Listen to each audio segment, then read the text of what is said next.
Good evening, everyone. Before we dive into tonight's story, I want you to imagine something with me. Picture yourself walking through the cobblestone streets of 1853 Baltimore, where whispers carry more weight than gold and fear spreads faster than fire. If this story grips you like it gripped me, please subscribe to our channel, share this video with someone who loves dark historical tales, and let me know in the comments where you're watching from. I love connecting with viewers from around the world. Now let's step back in time to uncover one of America's most chilling and complex mysteries. My name is Elias Warren, and I've spent the better part of my life chasing stories that others dare not tell. In the autumn of 1853, I found myself in Baltimore, a city where the wealthy lived in marble mansions while the poor scraped by in shadowed alleys. But something was different that October. Something had the entire aristocratic class looking over their shoulders, jumping at shadows and whispering names that made grown men pale. The twins, they called them, Annabeth and Marjorie, two names that had become synonymous with terror among Baltimore's elite. I first heard their story at the Merchants' Club, where tobacco smoke hung thick as the tension in the room. Senator Blackwood, a man who'd never shown fear of anything in his 60 years, was recounting the tale with trembling hands wrapped around his brandy glass. 73, he whispered, his voice barely audible above the crackling fireplace. 73 of our finest families destroyed. Not robbed, mind you. Destroyed. Completely and utterly. The other men leaned in closer, their faces pale in the amber light. I pressed myself against the mahogany pillar, notebook hidden in my coat, capturing every word. But surely, interrupted Judge Morrison, mopping sweat from his brow despite the cool evening, surely these are just rumors, wild tales born from paranoia and guilt. Blackwood's laugh was hollow, devoid of any humor. Guilt? What guilt could we possibly harbor? But even as he said it, his eyes darted nervously around the room. No, Morrison, this isn't guilt. This is something far worse. This is retribution. The word hung in the air like a death sentence. I'd come to Baltimore following reports of unusual deaths among the wealthy class. What I'd expected to find were typical crimes of passion or greed.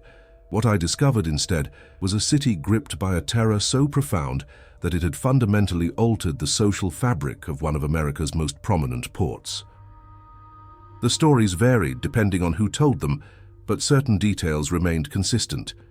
Two young women, twins, both bearing the scars of slavery, had somehow orchestrated the systematic elimination of dozens of Baltimore's most powerful families, not through poison or conventional weapons, but through methods so precise and terrifying that witnesses refused to speak of them in detail. They appear like smoke, whispered Mrs. Pemberton, the senator's wife, her jewelry rattling as her hands shook. One moment you're alone, the next they're there, watching you with those eyes, those terrible, knowing eyes. What do they want? I found myself asking, stepping forward from my hiding spot. The room fell silent. Every face turned toward me, and I saw something I'd never expected to see in the eyes of Baltimore's elite: shame. Senator Blackwood was the first to speak. Who are you, young man? Elias Warren, Baltimore Herald. I'm investigating the recent incidents. The temperature in the room seemed to drop 10 degrees. Judge Morrison stood abruptly, his chair scraping against the marble floor. There are no incidents to investigate, Mr. Warren. Only rumors and hysteria. But Mrs. Pemberton grabbed my arm with surprising strength. Don't listen to them, she hissed. They know exactly what those girls want. We all do. The question isn't what they want. It's whether they'll stop once they get it. As I left the club that night, my mind raced with questions. Who were Annabeth and Marjorie? Where had they come from? And most importantly, what had Baltimore's aristocracy done to deserve such focused, methodical vengeance? The next morning, I began my investigation in earnest. I visited the city records office, a dusty building near the harbor where the smell of salt water mixed with aging paper. The clerk, a nervous man named Tobias, initially claimed to have no records of any twins matching the description. Slave records are incomplete, he stammered, avoiding my eyes. Many were destroyed in the fire of '49. But when I pressed him, offering a generous sum for his cooperation, his tune changed dramatically. There were rumors, he admitted, glancing around to ensure we were alone. Stories about two girls who were different, sold and resold more times than any human should endure. But Mr. Warren, if you're smart, you'll leave this alone. Some stories are better left buried. As I walked through Baltimore's streets that evening, I noticed something that chilled me to the bone. The usual bustle of the wealthy districts had diminished to almost nothing. Carriages that once paraded through the main thoroughfares were nowhere to be seen. The grand houses that typically blazed with light during evening social gatherings stood dark and shuttered. Fear had transformed Baltimore into a ghost town, and at the center of it all were two young women whose very names had become weapons of terror. I knew then that this story would consume me. Whatever truth lay behind the legend of Annabeth and Marjorie, whatever had driven them to become the nightmare that haunted Baltimore's elite, I would uncover it, even if it destroyed me in the process. The twins had become more than just people, they were a reckoning, and Baltimore's aristocracy knew their time of judgment had come. The Baltimore harbor at dawn was a symphony of commerce and desperation. Ships from distant ports unloaded their cargo, while dock workers, many of them former slaves, labored under the watchful eyes of overseers. It was here, among the salt-stained warehouses and creaking piers, that I hoped to find the first real traces of Annabeth and Marjorie. My investigation had led me to Samuel Hutchins, a former ship captain who now managed cargo manifests for the Port Authority. His weathered face and calloused hands spoke of decades spent navigating both treacherous waters and even more treacherous human nature. Twins, you say? Samuel's voice carried the weight of too many dark memories. I remember them. Hard to forget, really. They came through here, must have been 8, maybe 9 years ago now. He led me to a cramped office overlooking the harbor, where ledgers dating back decades lined the walls like tombstones. The smell of brine and tobacco permeated everything. They weren't more than children then, he continued, pulling out a leather-bound manifest book. 12, 13 at most. But there was something about them that made even the hardest men uneasy. I leaned forward, my pen poised over my notebook. What kind of something? Samuel's fingers traced the faded entries in his ledger. Intelligence. Cold, calculating intelligence that had no business existing in children who'd endured what they had. Most slaves who came through here were broken, you understand, beaten down by years of brutality until they were barely more than shadows of human beings. He paused, staring out at the harbor where seagulls circled overhead like vultures. But not those two. They watched everything, learned everything, remembered everything, and the way they looked at the men who'd bought and sold them, Samuel shuddered, like they were memorizing faces for some future reckoning. According to Samuel's records, Annabeth and Marjorie had been sold 6 times in 3 years. Each transaction was documented with clinical precision, their ages, physical descriptions, and the names of their purchasers. What struck me most was the pattern of their sales. They were never separated, despite the fact that keeping twins together significantly reduced their market value. Why weren't they split up? I asked. Samuel's laugh was bitter. Because no one could manage them apart. The first owner who tried to separate them, well, let's just say he decided it wasn't worth the trouble after what happened to his prize stallion. What happened to the stallion? Found it in pieces scattered across his property. No predator could have done that kind of damage. It was surgical, precise, like someone had taken their time to make a point. I spent the rest of the morning tracking down the names in Samuel's ledger. Most of the men who had owned the twins were dead, some from natural causes, others under circumstances that the authorities had deemed suspicious but inconclusive. The few who remained alive had either fled Baltimore or refused to speak about their experiences. But I did find one man willing to talk, Thomas Whitmore, a former plantation overseer who now worked as a night watchman at the docks. His left arm hung useless at his side, and deep scars crisscrossed his neck like a road map of violence. "You want to know about those devils?" Thomas spat into the harbor water. "I'll tell you about them. I was working for the Ashford plantation when they arrived. Beautiful girls, both of them, with skin like polished mahogany and eyes that seemed to see straight through to your soul." He touched his scarred neck unconsciously. Mr. Ashford thought he'd struck gold. Young, attractive, intelligent slaves were worth their weight in silver. He had plans for them. The way Thomas said plans made my stomach turn. But they had plans of their own, he continued. Within a week, strange things started happening around the plantation. Tools would go missing, only to be found arranged in patterns that made no sense.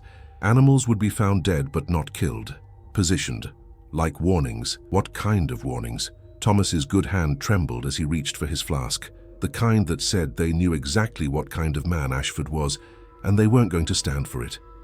He took a long drink before continuing. The night they left, Ashford's prize hunting dogs were found arranged in a perfect circle around his bedroom window, all dead, all positioned to be staring at his bed, and carved into each dog's forehead was a single letter. Together they spelled out, judgment. How did they escape? Escape? Thomas laughed, but there was no humor in it. They didn't escape, boy. They were sold. Ashford couldn't get rid of them fast enough. Took a loss of nearly $200 just to have them off his property. As the day wore on, I collected more fragments of the twins' story. Each account painted a picture of two young women who had endured unspeakable horrors, but had somehow emerged not broken, but transformed into something far more dangerous than their oppressors had ever imagined. Martha Henley, a former house slave who now worked as a seamstress, remembered them from their time at the Morrison estate. They never spoke to each other, she told me, her voice barely above a whisper. Didn't need to. It was like they shared one mind between two bodies, and the way they looked at Master Morrison, like they could see every sin he'd ever committed. What happened at the Morrison estate? Martha's hand stilled on the fabric she was mending. Master Morrison liked young girls, liked them scared and helpless. But those two, they weren't scared. They were patient, waiting. Waiting for what? For him to make a mistake, and when he did, Martha shook her head. They say he lived, but he was never the same, spent his last years jumping at shadows, seeing their faces in every dark corner. As evening approached, I found myself standing at the edge of the harbor, watching the sun set over the water. The pieces of Annabeth and Marjorie's story were beginning to form a picture, but it wasn't the simple tale of violent revenge I'd expected. These weren't mindless killers driven by rage. They were something far more terrifying. Intelligent, patient, and methodical architects of justice in a world that had denied them any legal recourse. The question that haunted me as I walked back to my boarding house was simple. In a society that had systematically brutalized them, who were the real monsters, the twins or the men who had created them? Tomorrow, I would seek out the scene of their first alleged crime. But tonight, I couldn't shake the feeling that somewhere in the shadows of Baltimore, two pairs of eyes were watching, waiting, and planning their next move in a game that had been years in the making. The Pemberton mansion stood like a monument to Baltimore's aristocratic excess, its white columns gleaming in the morning sun, despite the tragedy that had unfolded within its walls just 3 months prior. As I approached the grand entrance, I couldn't help but notice how the once immaculate gardens had begun to show signs of neglect, as if the very earth had been tainted by what had occurred here. Mrs. Catherine Pemberton, the senator's widow, received me in what had once been her husband's study. The room bore the scars of violence, dark stains on the Persian carpet that no amount of cleaning could remove, and gouges in the mahogany desk that looked almost like claw marks. "You're the journalist," she said, her voice hollow and distant. "The one asking questions about those creatures." I settled into the chair across from her, noting how her hands trembled as she poured tea from a silver service that had clearly seen better days. "I'm trying to understand what happened here, Mrs. Pemberton. The official report was rather sparse on details." Her laugh was sharp and bitter. Sparse? They called it a robbery gone wrong. "A robbery?" She gestured wildly at the room around us. "Does this look like a robbery to you, Mr. Warren?" Indeed, it did not. The valuable items in the room, the silver tea service, expensive paintings, ornate candlesticks, all remained untouched. Whatever had happened here, theft had not been the motive. "Tell me about that night," I said gently. Mrs. Pemberton's eyes grew distant, as if she were seeing the events unfold again. "It was our annual autumn gathering. The cream of Baltimore society was here. The Ashfords, the Morrisons, the Blackwoods. We were celebrating the successful passage of the new shipping regulations that would make us all considerably wealthier." She paused, her teacup rattling against its saucer. The evening was proceeding normally until the lights went out, not just dimmed, completely extinguished, as if someone had snuffed out every candle and lamp in the house simultaneously. In the darkness, we heard sounds. What kind of sounds? Whispers, but not in English. It was something else, something that seemed to come from the walls themselves. And then... She shuddered. Then we heard Charles scream. Charles Pemberton, the senator, had been found in his private office, locked from the inside. The official cause of death was listed as heart failure, but Mrs. Pemberton's description painted a far more disturbing picture. When we finally broke down the door, we found him at his desk, pen still in his hand as if he'd been writing. But his face... Mr. Warren, I've never seen such terror frozen in a human expression, and on the desk before him was a single sheet of paper. What was written on it? Mrs. Pemberton rose and walked to a locked drawer in the damaged desk. With shaking hands, she produced a piece of parchment covered in elegant handwriting. "Read it," she whispered. The document was a detailed confession, written in Senator Pemberton's own hand, describing years of systematic abuse, torture, and murder of enslaved people on his various properties. The specificity was horrifying. Names, dates, methods of torture that made my stomach turn. At the bottom, in different handwriting, were two signatures, Annabeth and Marjorie. "He wrote this himself?" I asked, though I could see it was clearly his handwriting. Every word. But Charles never would have. He would never have admitted to such things voluntarily. Somehow they made him write his own confession. I studied the document more closely. The handwriting showed no signs of coercion, no trembling, no hesitation. It was as if Senator Pemberton had been compelled to record his crimes with the same meticulous attention to detail he'd once applied to legislation. "Were there any witnesses to the twins being here that night?" Mrs. Pemberton nodded slowly. "Young Timothy, our stable boy. He swore he saw two figures moving through the gardens just before the lights went out, said they moved like shadows, barely disturbing the grass beneath their feet." I spent the afternoon interviewing the surviving staff and guests from that night. Each account added another piece to the puzzle, but also deepened the mystery. No one had seen the twins enter or leave the house. No doors or windows showed signs of forced entry. It was as if they had materialized from thin air, accomplished their purpose, and vanished just as mysteriously. The most disturbing testimony came from Dr. Aldrich, the family physician who had examined the senator's body. Physically, there wasn't a mark on him, the doctor told me in his cluttered office near the medical college. No signs of violence, no indication of poison or drugs. But his eyes... Dr. Aldrich removed his spectacles and cleaned them nervously. "I've seen men die of fright before, Mr. Warren, but this was different. This was a man who had seen something that fundamentally broke his understanding of the world. What do you think he saw?" "Truth," the doctor replied simply. "I think he saw the truth of what he'd done, reflected back at him with such clarity and force that his mind simply couldn't bear it." As evening approached, I found myself drawn back to the Pemberton mansion. The house stood empty now. Mrs. Pemberton had moved to her sister's home in Philadelphia, unable to bear living in the place where her husband had met his fate. Standing in the garden where Timothy claimed to have seen the shadowy figures, I tried to piece together what had really happened that night. The official investigation had concluded that Senator Pemberton had suffered a heart attack brought on by stress and excessive drinking. The confession was dismissed as the ravings of a dying man, despite the fact that every detail could be verified through plantation records. But I knew better. This wasn't random violence or simple revenge. This was something far more sophisticated, a carefully orchestrated revelation that had forced a powerful man to confront the full weight of his crimes before his death. As I walked through the abandoned rooms of the mansion, I noticed something the investigators had missed. In the senator's office, barely visible unless you knew where to look, were two small handprints pressed into the dust on the windowsill. The prints were delicate, feminine, and positioned as if someone had been watching from outside before entering.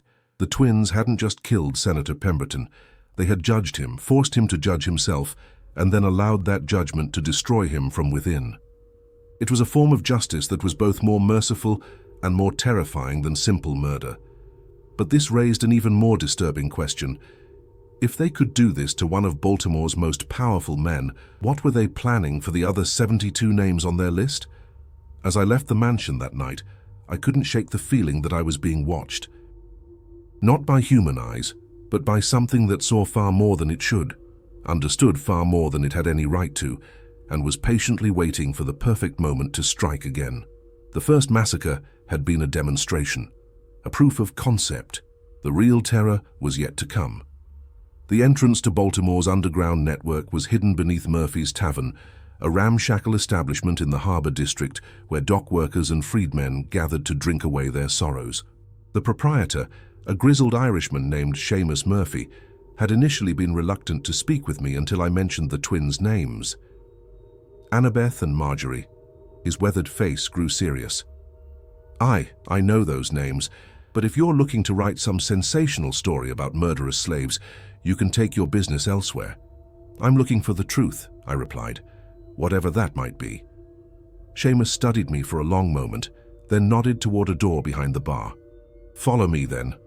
But understand this, what you're about to see changes everything you think you know about those girls. The door led to a narrow staircase that descended into the earth beneath Baltimore's streets. The air grew thick and humid as we went deeper, and I could hear the distant sound of voices echoing through stone corridors. What I discovered in those tunnels challenged everything I thought I knew about the twins and their alleged crimes. The underground was a vast network of interconnected cellars, abandoned sewers and natural caves that had been converted into a sanctuary for Baltimore's most vulnerable residents. Runaway slaves, freed blacks who lived in constant fear of being kidnapped and sold back into bondage, and even some sympathetic whites who had fallen afoul of the city's power structure, all had found refuge in this hidden world. "Welcome to the real Baltimore," Seamus said as we emerged into a large cavern lit by dozens of oil lamps, the one the newspapers don't write about. The scene before me was both heartbreaking and inspiring. Families huddled together around small fires, sharing meager meals and whispered conversations. Children played quietly in the shadows while their parents worked on various tasks, mending clothes, preparing food, crafting simple tools. It was a community born of necessity and sustained by hope, but what struck me most was the reverence with which people spoke of Annabeth and Marjorie. "They saved my daughter," whispered an elderly woman named Ruth, her gnarled hands clutching a faded photograph. "Master Ashford had plans for her, terrible plans, but the twins, they made sure she got away before he could hurt her." "How?" I asked. Ruth's eyes grew distant. "They came to our quarters one night, quiet as ghosts, told us exactly when the overseer would be distracted, which path to take to avoid the dogs, where to find help once we reached the city. It was like they'd been planning it for weeks." A younger man named Isaiah stepped forward, his left hand missing 3 fingers. "They warned me about Morrison's trap," he said. "I was working his docks when word came that he was planning to sell me south, separate me from my wife and children. The twins got word to me just in time." "But the newspapers say they killed Morrison," I pointed out. Isaiah's laugh was harsh. "Morrison died of drink and guilt, nothing more. But not before he'd destroyed dozens of families, sold children away from their mothers, worked men to death in his warehouses. If the twins hastened his end, I call that justice." As I spoke with more residents of the underground, a different picture of Annabeth and Marjorie began to emerge. They weren't the bloodthirsty killers portrayed in the newspapers and whispered about in Baltimore's drawing rooms. They were something far more complex, a combination of intelligence network, rescue operation, and instrument of justice for those who had no other recourse. "They know things," explained a woman named Sarah, who had escaped from the Blackwood plantation 6 months earlier. "Things they shouldn't be able to know. Like they can see into men's hearts and read their intentions before they even act on them." "What kind of things?" Sarah glanced around nervously before leaning closer. "They knew Senator Blackwood was planning to sell my youngest boy to a brothel in New Orleans. Knew it before he'd even made the arrangements. Came to me with proof, documents, correspondence, everything I needed to get my son to safety." "Where did they get these documents? That's what makes them so dangerous to the masters," Sarah replied. "They don't just steal information, they understand it. They can read legal documents, financial records, private correspondence. They know how the system works, and they use that knowledge to protect people like us." The more I learned about the twins' activities, the more I realized that the 73 aristocrats weren't random victims of violence. They were carefully selected targets, chosen for their specific crimes against enslaved and freed people. The twins had spent years building cases against each of them, gathering evidence, documenting atrocities. "They keep records," confirmed Marcus, a former house slave who now served as one of the underground's leaders. "Detailed records of every crime, every abuse, every injustice. They're building something bigger than just revenge. They're building a reckoning, Marcus led me to a hidden chamber deeper in the tunnels, where the walls were covered with papers, maps, and documents. It was like stepping into the headquarters of a military operation, but instead of planning battles, they were planning justice. "This is their work," Marcus said, gesturing to the organized chaos around us. "Every name on these walls represents someone who has suffered at the hands of Baltimore's elite. Every document is proof of crimes that will never see the inside of a courtroom." I studied the papers more closely. There were shipping manifests showing illegal slave trading, financial records documenting the theft of wages from freed workers, correspondence revealing plans to kidnap free blacks and sell them into slavery. The scope of the evidence was staggering. "How do they gather all this information?" "They're invisible," Marcus replied. "Two young black women in a city full of slaves and servants. They can go anywhere, hear anything, see everything, and no one pays them any attention. They've turned their oppression into their greatest weapon."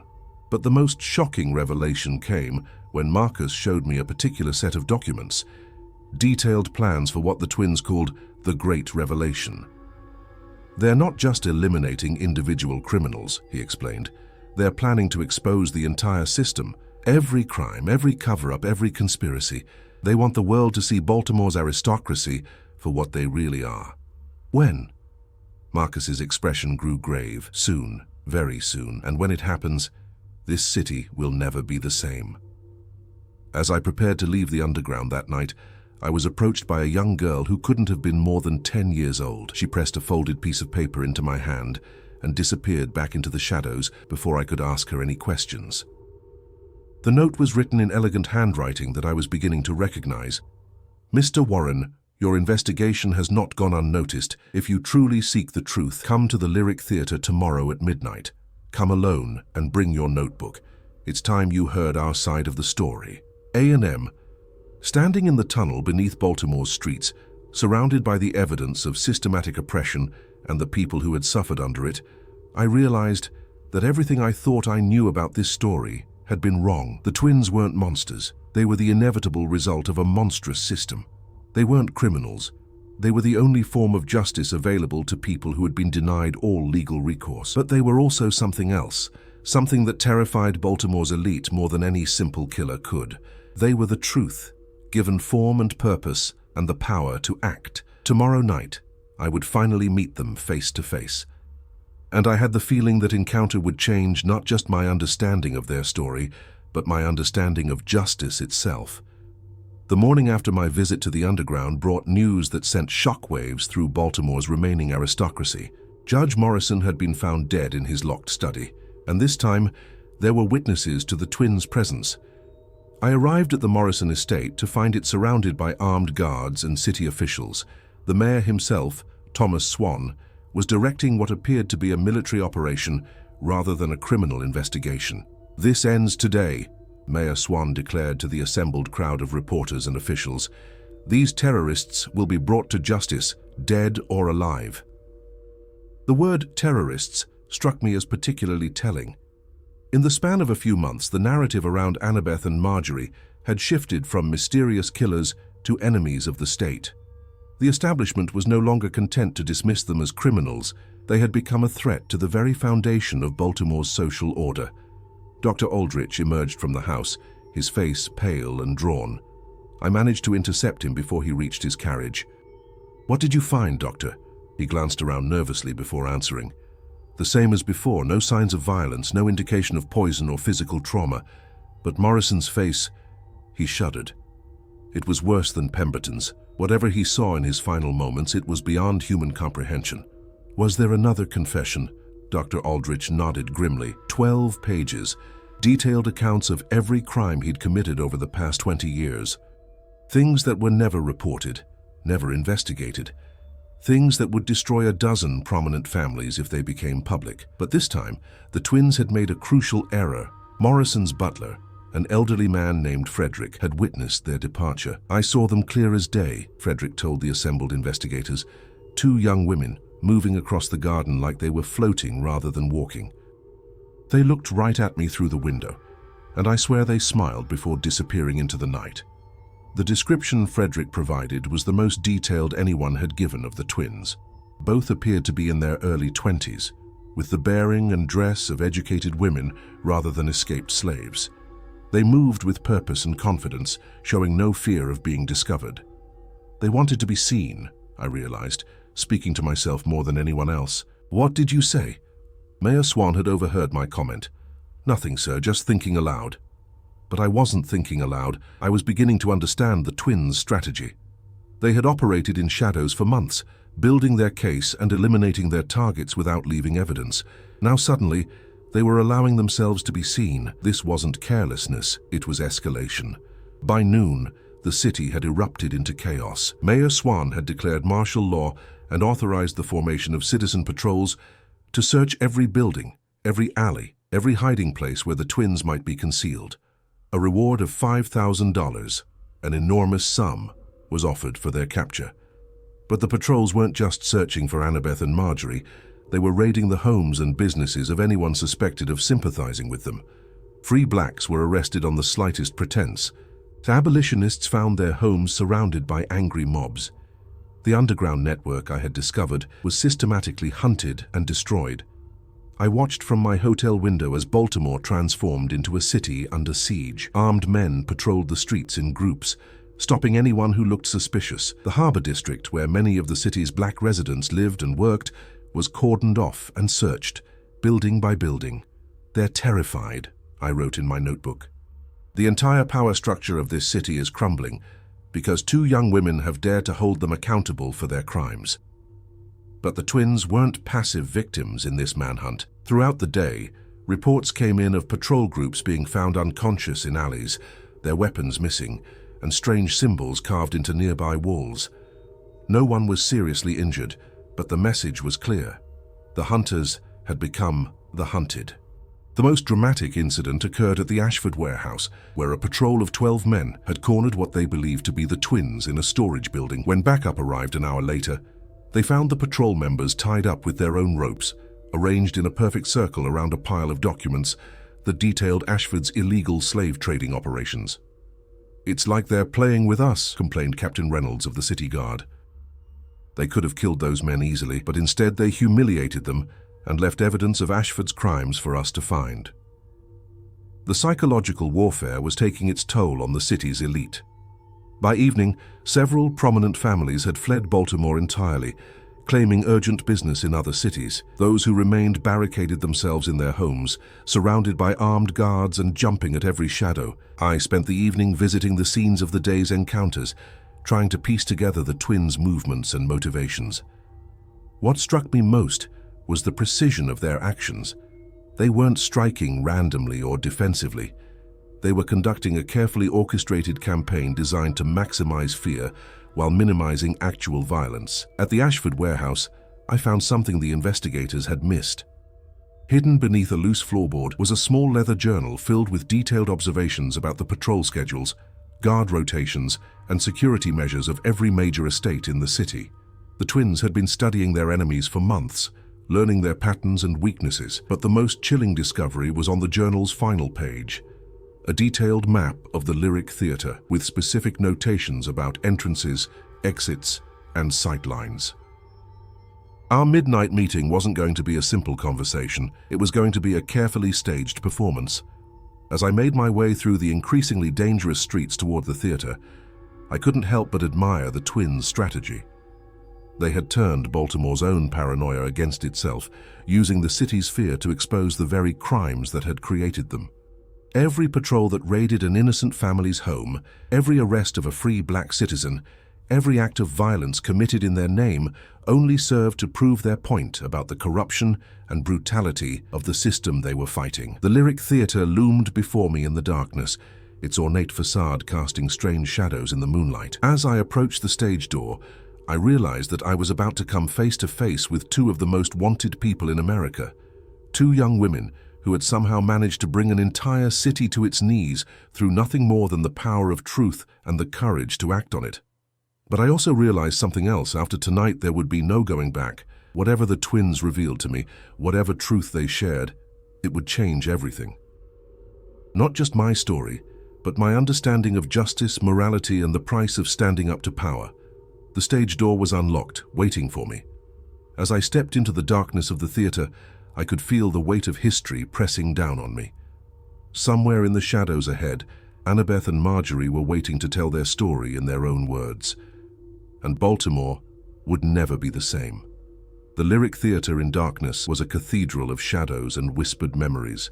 As I made my way through the empty corridors, my footsteps echoing off marble floors, I could feel the weight of countless performances that had graced this stage. But tonight, the most important performance of all was about to begin. The main auditorium was lit by a single spotlight focused on center stage, creating a circle of brilliant white light surrounded by impenetrable darkness. As I descended the aisle toward the orchestra pit, I could sense that I was not alone, though I could see no one beyond the reach of that solitary beam. "Mr. Warren," the voice came from everywhere and nowhere, echoing through the theater with an otherworldly quality. "Thank you for coming." I stopped at the edge of the light, my notebook clutched in my trembling hands. "I'm here, as requested." "Alone, as instructed?" "Yes." "Good. Please step into the light." I moved forward into the spotlight's glare, immediately blinded to everything beyond its reach. For a moment I stood there in the brilliant white circle, feeling exposed and vulnerable, like an actor who had forgotten his lines. Then they emerged from the darkness. Annabeth and Marjorie stepped into the light with the fluid grace of dancers, their movements perfectly synchronized, despite the fact that they approached from opposite sides of the stage. The first thing that struck me was how young they looked, barely past 20, with the kind of beauty that would have made them the envy of Baltimore society ladies under different circumstances. But it was their eyes that truly captured my attention. Dark, intelligent, and filled with a depth of understanding that seemed impossible for their age. These were not the eyes of victims or monsters, but of judges who had seen too much and understood too well. "You've been asking questions about us," Annabeth said, her voice cultured and precise. She wore a simple but elegant dress that would have allowed her to blend in at any social gathering. "Dangerous questions," added Marjorie, whose appearance was so similar to her sister's that they could have been reflections of each other. "Questions that have made certain people very uncomfortable," I found my voice, though it came out rougher than I intended. "I'm a journalist. It's my job to ask questions." "Indeed," Annabeth smiled, but there was no warmth in it. "And we are... What would you call us, Mr. Warren? Criminals? Terrorists? Monsters?" "I don't know what you are," I replied honestly. "That's why I'm here." The twins exchanged a look that seemed to communicate volumes. Then Marjorie stepped forward, producing a thick leather portfolio from somewhere in the folds of her dress. "We are the inevitable result of a system that denies justice to those who need it most," she said, offering me the portfolio. "We are what happens when the law fails and morality demands action." I opened the portfolio with shaking hands. Inside were hundreds of documents, legal papers, financial records, personal correspondence, and detailed testimonies. But these weren't the crude forgeries I might have expected. These were original documents, bearing official seals and signatures, providing irrefutable evidence of crimes that spanned decades. "How did you obtain these?" I asked, though I suspected I already knew the answer. "We took them," Annabeth replied simply, "from the private safes and secret files of men who thought their crimes would never see the light of day. We learned to read, Mr. Warren. We learned to understand the law, to navigate the financial systems, to decode the language of power. And we used that knowledge to gather the evidence that no court would ever seek." As I examined the documents, the scope of the conspiracy became clear. These weren't isolated incidents of cruelty or greed. They were part of a systematic network of exploitation that reached into every level of Baltimore society. Judges who took bribes to return free blacks to slavery. Businessmen who used kidnapped children as unpaid labor. Politicians who profited from the illegal slave trade. "Senator Pemberton," I said, looking up from a particularly damning set of financial records. "You didn't kill him." "We showed him the truth," Marjorie replied. "We presented him with evidence of his crimes and gave him the opportunity to confess. His heart couldn't bear the weight of what he had done." "And Judge Morrison?" "The same. We offered him the chance to make amends, to use his position to help those he had wronged. He chose death over justice." I stared at the twins, trying to reconcile their calm demeanor with the chaos they had unleashed on the city. "But the others? The 73 families you're accused of destroying?"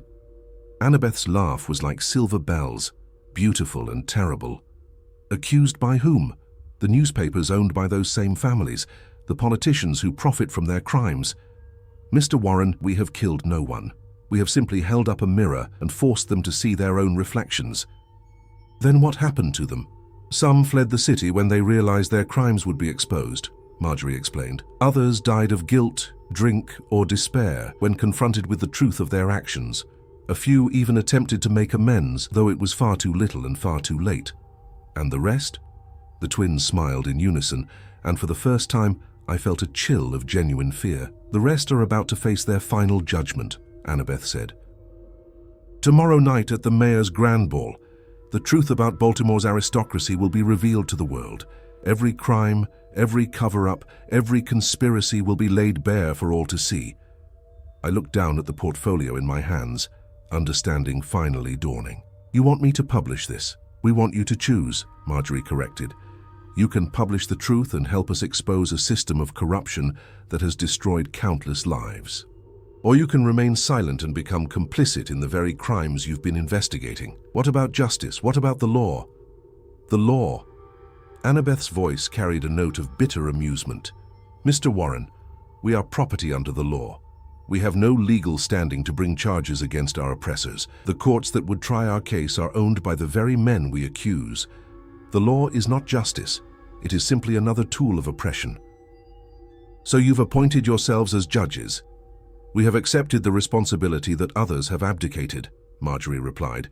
We have become the justice that the system denies. As I stood there in the spotlight, surrounded by darkness and faced with an impossible choice, I realized that the twins had done something far more dangerous than simply killing their enemies. They had exposed the fundamental hypocrisy of a society that preached justice while practicing oppression. What happens after tomorrow night? I asked. That depends on you, Annabeth said, and on whether the people of Baltimore are ready to face the truth about their city. The twins began to back away into the darkness, their forms becoming indistinct in the shadows beyond the light. Wait, I called out. What about you? What happens to you after all this is over? Their voices came from the darkness, already distant and ethereal. We become what we have always been, Mr. Warren. A story. A legend. A reminder that justice denied will find its own way into the world. And then they were gone, leaving me alone in the spotlight, with a portfolio full of evidence, and a choice that would define not just my career, but my conscience. As I made my way out of the theater and into the dangerous streets of Baltimore, I knew that tomorrow night would bring either revelation or revolution, and I was the only one who could decide which it would be.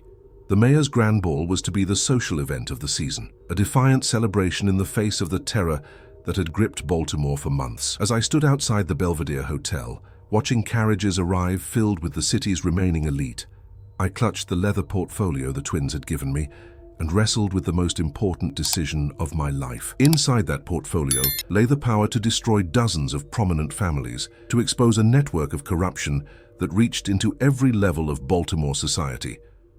But it also contained the power to validate the actions of two young women who had taken justice into their own hands when the law had failed them. I had spent the day writing two different articles.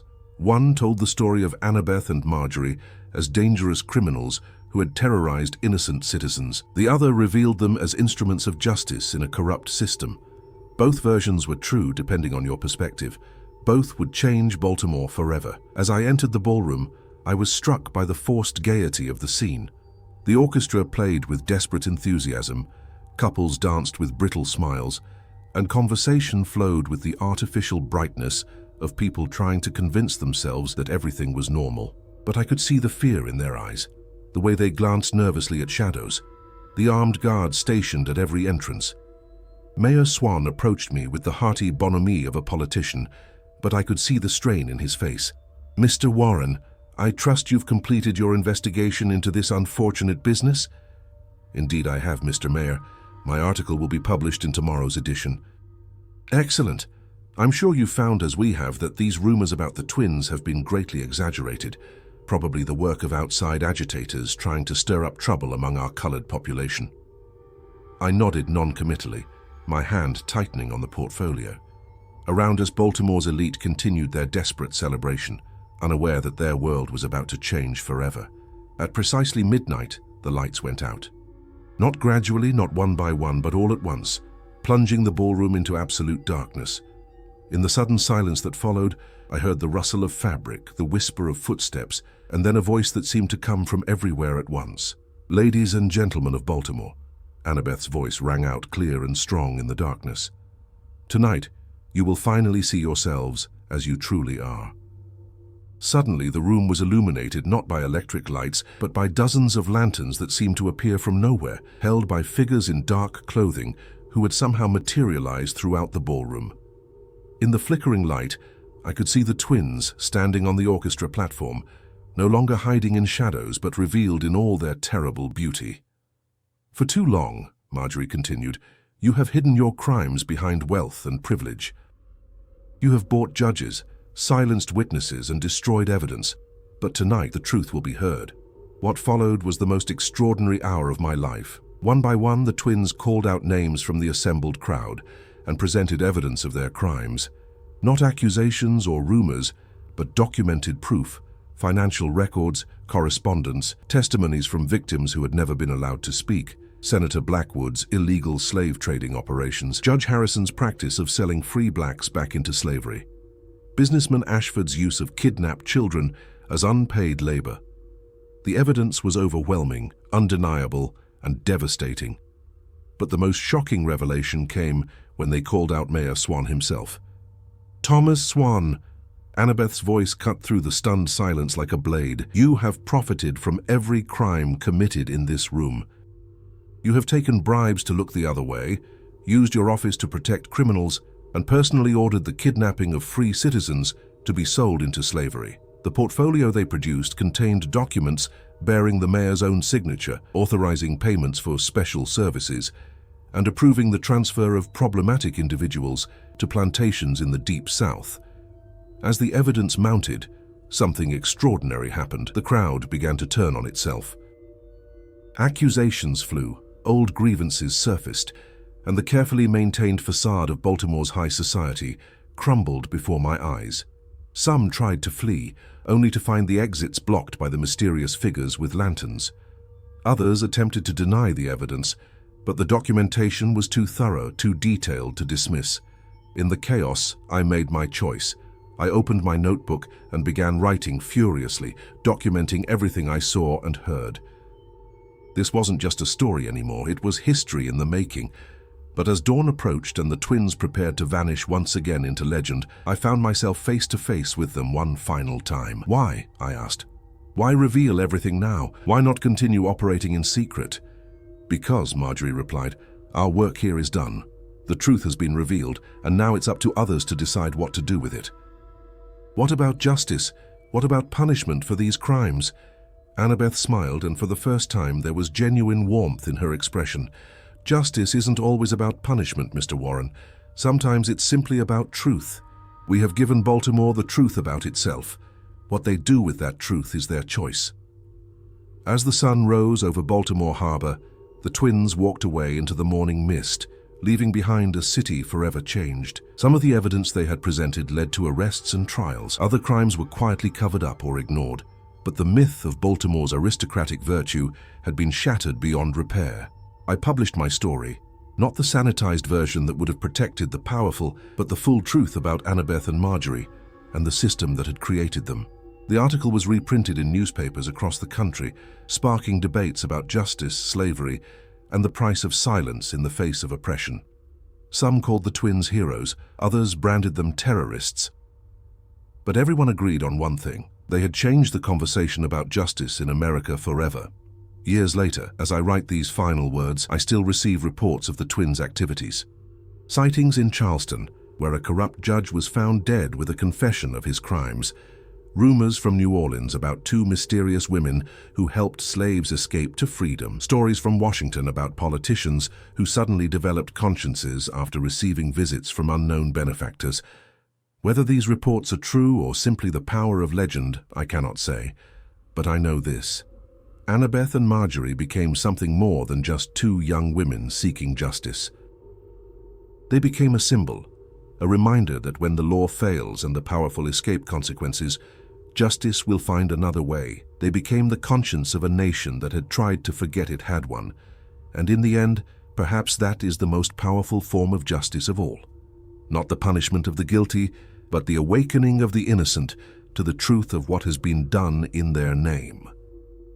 The twins of Baltimore had achieved something that no court, no law, no government had been able to accomplish. They had forced an entire society to look in the mirror and see itself clearly, and that reflection would haunt America for generations to come.